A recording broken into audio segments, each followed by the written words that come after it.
खुटिया कला में गणतंत्र दिवस के अवसर पर शालाओं में ध्वजारोहण के पश्चात सरकारी व निजी शालाओं के बालक बालिकाओं ने रैली निकाली, जिसमें मां नर्मदा बाल मंदिर के बच्चों ने भारत को डिजिटल इंडिया बनाने हेतु नारे लगाए।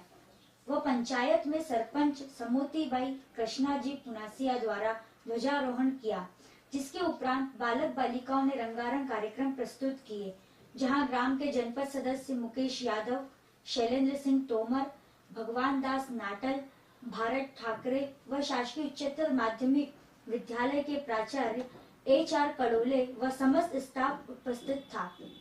वहीं ग्राम के डॉक्टर संजय पटेल, जो कि विगत 3 वर्षों से अपनी दादी जी स्वर्गीय श्रीमती कौशल्याबाई गोपाल जी पटेल की स्मृति में शाला में सर्वाधिक अंक प्राप्त करने वाले बालक बालिकाओं को पुरस्कार स्वरूप शील्ड प्रदान करते हैं।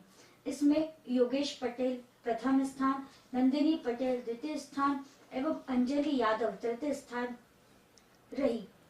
एवं इस कार्यक्रम में ग्राम के सरपंच व ग्रामीण भी उपस्थित थे। Bureau chief Umeshwar Thackeray, Punasa, Khandwa.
Madam के लिए